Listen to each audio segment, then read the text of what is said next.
আসসালামু আলাইকুম রহমতুল্লাহ বরকাতু। প্রিয় দর্শক, আজকের এই ভিডিওতে আপনাদের নিয়ে যাব একটি পবিত্র ও স্মরণীয় সফরের পথে। এটি কোনো সাধারণ ভ্রমণ নয়, এটি ছিল পবিত্র জিয়ারত, দোয়া ও মোনাজাত এবং মহান আল্লাহ তাআলার সন্তুষ্টি ও কুদরত দেখার একটি সুন্দর সফর। চান্তারা শামেমাবাদ দরবার শরীফ ঘাটাইল টাঙ্গাইলের পক্ষ থেকে শাহ সুফি হজরত মাওলানা মোহাম্মদ জামির আলী পীর সাহেব হুজুর কেবলার এজাজতে এবং হজরত মাওলানা মোহাম্মদ শামীম আল মামুন হুজুর কেবলার পরিচালনায় আমরা সফর সঙ্গী হিসেবে রওনা হই সিলেটের পবিত্র মাজারসমূহ ও জাফলংয়ের অপরূপ সৌন্দর্য উপভোগের উদ্দেশ্যে। শুক্রবার ফজর নামাজ আদায়ের পর সকালেই আমরা পৌঁছে যাই সিলেটের অন্যতম ঐতিহাসিক ও পবিত্র স্থান হজরত শাহজালাল রহমাতুল্লাহি আলাইহির মাজার শরীফে। সকালবেলায় সেই শান্ত পরিবেশ, চারপাশে অসংখ্য মানুষের উপস্থিতি এবং জিয়ারতের আবহ সব মিলিয়ে তৈরি হয়েছিল এক অন্যরকম অনুভূতি।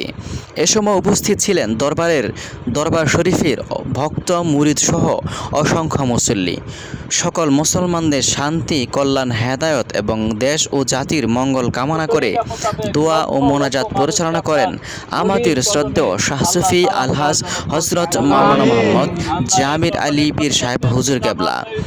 দোয়ার সময় উপস্থিত সকলেই মহান আল্লাহর দরবারে নিজের জন্য, পুরো পরিবার পরিজনের জন্য এবং সমগ্র মুসলিম উম্মাহর জন্য দোয়া করেন। দ্বিতীয় গন্তব্য হজরত শাহপরান রহমতুল্লাহি আলাই এর মাজার। এরপর আমাদের সফর এগিয়ে যায় আরেকটি গুরুত্বপূর্ণ পবিত্র স্থান হজরত শাহপরান রহমতুল্লাহি আলাই এর মাজার শরীফের দিকে। তিনি হজরত শাহজালাল রহমতুল্লাহি আলাইহির সঙ্গে সম্পর্কিত একজন মহান সুফি সাধক হিসেবে সিলেট অঞ্চলে মানুষের কাছে অত্যন্ত শ্রদ্ধেয়। সেখানে পৌঁছে আমরা পবিত্র মাজার শরীফ জিয়ারত করি। এ সময় দোয়া ও মোনাজাত পরিচালনা করেন আমাদের শ্রদ্ধেয় হজরত মাওলানা মোহাম্মদ শামীম আল মামুন হুজুর কেবলা। হুজুর কেবলার নেতৃত্বে অসংখ্য মুসলিম ভাই দোয়া ও মোনাজাতে শরীক হন। সেই মুহূর্তে চারপাশে ছিল এক অপরূপ আধ্যাত্মিক পরিবেশ। সকলের কণ্ঠে ছিল দোয়া আর অন্তরে ছিল মহান আল্লাহর রহমতের প্রত্যাশা। এরপর জাফলংয়ের পথে পবিত্র জিয়ারত শেষে আমরা রওনা হই বাংলাদেশের অন্যতম পর্যটন এলাকা জাফলংয়ের উদ্দেশ্যে। পথের দুই পাশে সবুজ পাহাড়, নদী, পাথর আর প্রাকৃতিক অপরূপ সৌন্দর্য দৃশ্য এ যেন আমাদের মন মুগ্ধ করে দেয়। জাফলংয়ে পৌঁছে আমরা দেখতে পাই প্রাকৃতির অপরূপ সৌন্দর্য, পাহাড়, নদী, পাথর আর স্বচ্ছ পানির দৃশ্য। সব মিলিয়ে মনে হচ্ছিল মহান আল্লাহ তাআলা কত সুন্দরভাবে এই পৃথিবীকে সাজিয়েছেন। প্রকৃতির এই সৌন্দর্য শুধু চোখে আনন্দ দেয় না, বরং একজন মানুষকে মহান সৃষ্টিকর্তার অসীম ক্ষমতা ও কুদরত সম্পর্কে ভাবতে শেখায়।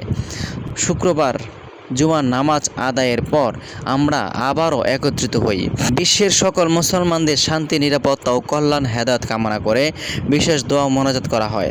আমরা দোয়া করি মহান আল্লাহ তাআলা যেন পৃথিবীর সকল মুসলমানকে ঐক্যবদ্ধ রাখেন, অসহায় ও বিপদগ্রস্ত মানুষের বিপদ দূর করে দেন, সকলের পরিবারে শান্তি ও বরকত দান করেন এবং আমাদের সকলের নেক আমল ও জিয়ারত কবুল করেন ইয়া রাব্বাল আলামিন। এরপর মুডার বন্দর, চুনারঘাট, হবিগঞ্জ। জাফলং সফর শেষে আমাদের পরবর্তী গন্তব্য ছিল মুডার বন্দর, চুনারঘাট উপজেলা, হবিগঞ্জ জেলার উদ্দেশ্যে মহান সাধক হজরত সৈয়দ শাহ নাসিরউদ্দিন সিপাহসালাহ রহমতুল্লাহি আলাইহির মাজার জিয়ারত। সেখানে পৌঁছে আমরা অত্যন্ত শ্রদ্ধা ও ভালোবাসার সঙ্গে পবিত্র মাজার শরীফ জিয়ারত করি। এরপর দোয়া মোনাজাত অনুষ্ঠিত হয়। সেখানে উপস্থিত ভক্ত, মুরিদ ও সফর সঙ্গীরা মোনাজাতে শরীক হন। এই স্থানেও আমরা বিভিন্ন ঐতিহাসিক ও আধ্যাত্মিক নিদর্শন প্রত্যক্ষ করি এবং অতীতের স্মৃতির সঙ্গে নিজেদেরকে কিছুটা সময়ের জন্য যুক্ত করার সুযোগ পাই। সফর সঙ্গীদের কথা, এই পবিত্র সফরে আমাদের সফর সঙ্গী হিসেবে উপস্থিত ছিলেন অত্র দরবার শরীফের প্রবীণ খলিফা শাহ সুফি হজরত মাওলানা মোহাম্মদ জুলহাস উদ্দিন আশিকি সাহেব। সঙ্গে ছিলেন খলিফা হজরত মাওলানা মোহাম্মদ হারুনুর রশিদ সাহেব এবং আরও ছিলেন খলিফা শাহ সুফি আব্দুর রহমান সাহেব। এছাড়াও এই সফরে অংশগ্রহণ করেন চানতারা শামীমাবাদ দরবার শরীফের অসংখ্য ভক্ত মুরিদ ও শুভাকাঙ্ক্ষী। সবার সম্মিলিত অংশগ্রহণে পুরো সফরটি হয়ে ওঠে আরও সুন্দর, আনন্দময় ও স্মরণীয়।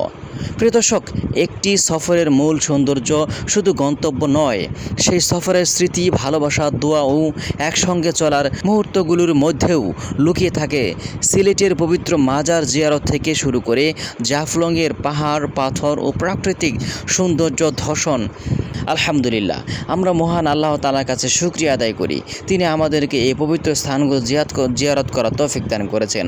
আল্লাহ তাআলা যেন আমাদের সকলের এই সফর, জিয়ারত, দোয়া, মোনাজাত কবুল করেন।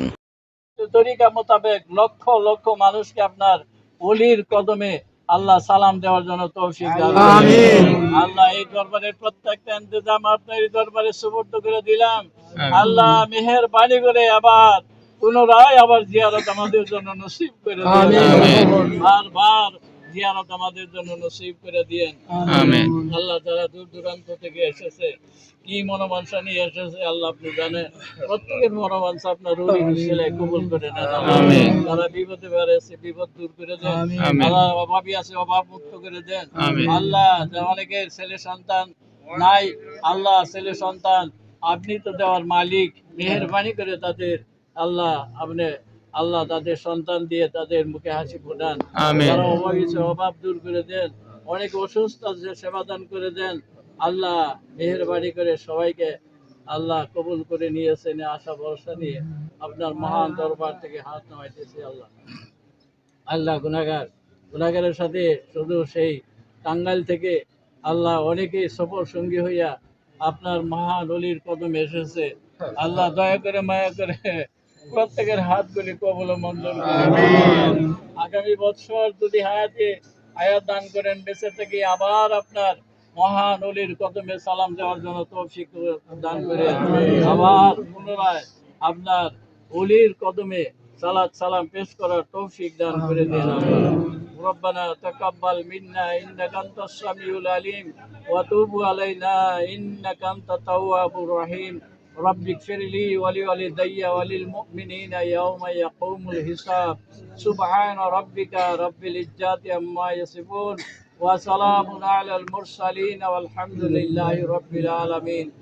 আমিন আমিন সুম্মা আমিন। বাক লা ইলাহা ইল্লাল্লাহ মুহাম্মাদুর রাসূলুল্লাহ সাল্লাল্লাহু আলাইহি ওয়াসাল্লাম।